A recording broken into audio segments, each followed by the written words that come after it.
Did you know that there are only 14 mountains on our planet that cross the magical threshold of 8,000 meters? These are places beyond human tolerance, places where the air is so thin that the body begins to consume itself. Some of these giants kill nearly 1 in 3 people who try to conquer them. An expedition to Mount Everest can cost over $60,000 today, and yet it is by far not the most dangerous. Today, we are ranking all 14 8,000ers. We will find out which one is the easiest and which is the deadliest, which offers the best value for money, and which mountain requires nerves of steel. Join me as we travel to the Himalayas and the Karakoram, where the snow never melts and only the boldest or most insane dare to climb higher and higher. Our journey begins on the border between Nepal and Tibet at Cho Oyu. Standing at 8,188 meters, it is the 6th highest mountain in the world. In the Tibetan language, its name means turquoise goddess. Among climbers, it has a very specific reputation. It is considered the easiest 8,000er. Why? Let us look at the numbers. With about 3,600 successful ascents and only 44 recorded deaths, the fatality rate is roughly 1.2%. This is the lowest value among all 14 giants. It was first conquered in 1954 by an Austrian team led by Herbert Tichy. The incredible thing is that they climbed without artificial oxygen, a feat that was considered a medical death sentence at the time. The standard route via the northwest face is not technically very demanding. It is a mountain of endurance, not a mountain of artistic climbing. An expedition here costs between $20,000 and $30,000. But be careful, the greatest danger at Cho Oyu is underestimation. The extreme altitude and the merciless Tibetan winds can be fatal even on a simple route.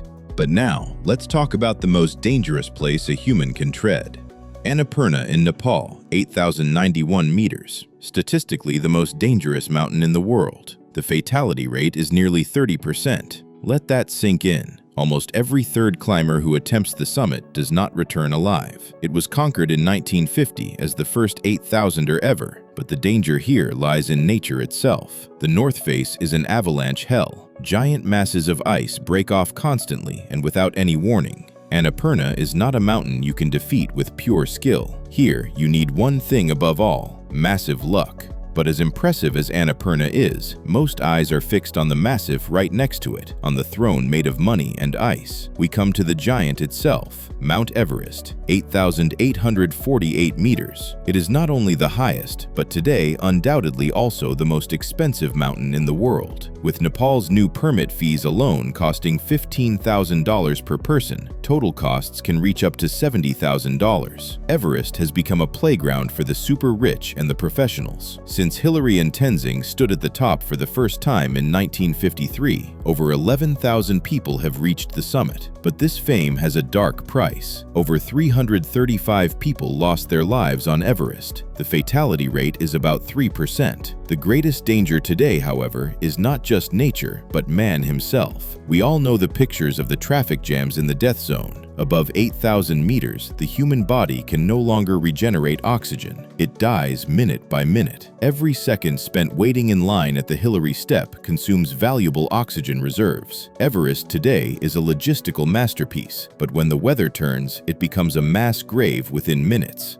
So let's look to the south, where the next giant stands literally in the shadow of the highest mountain in the world. Only a stone's throw away lies Lhotse, the 4th highest mountain on Earth with 8,516 meters.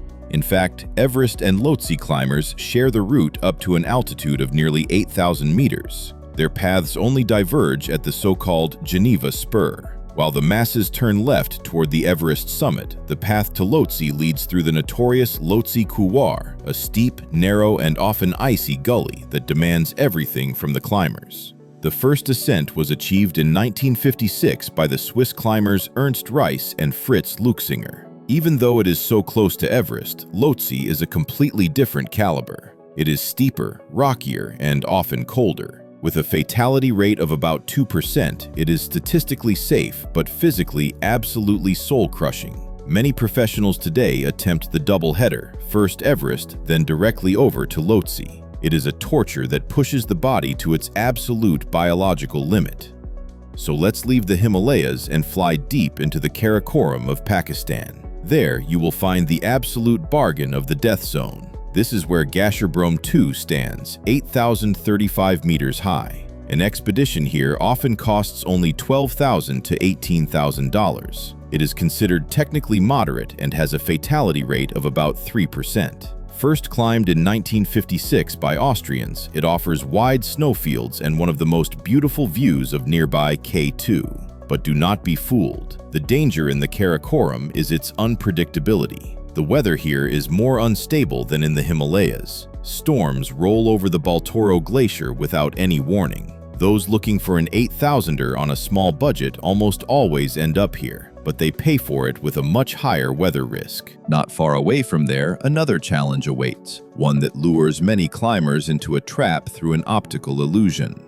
The next mountain is Broad Peak at 8,051 meters. The first ascent in 1957 was a sensation because a small team completely did without high-altitude porters and bottled oxygen. However, the fatality rate here is about 9%, which is already 3 times higher than on Everest. Why? The problem is the false summit. Many climbers reach the first high point of the ridge and believe they have reached the goal. But the true summit is often still hours away at the end of a razor-sharp, exposed ridge. These extra hours in the death zone, when strength is already exhausted, become the undoing of many. While Broad Peak tests endurance, there is a mountain in Nepal that primarily appeals to the soul but is often underestimated. Back in the Himalayas, we encounter Manaslu, 8,163 meters. It is often marketed as an easy mountain for beginners, but the statistics tell a different, bloody story. With a fatality rate of 5.7%, it is anything but harmless. Manaslu is extremely prone to avalanches. It was first conquered in 1956 by a Japanese expedition, which is why it is revered in Japan almost as much as Mount Fuji. As Everest becomes more crowded, many agencies switch to Manaslu. This leads to overcrowded base camps and dangerous situations in the steep ice passages. The mountain looks peaceful from a distance, but it does not forgive mistakes. If you leave Manaslu behind and look further east, you will see a giant, dark figure on the horizon.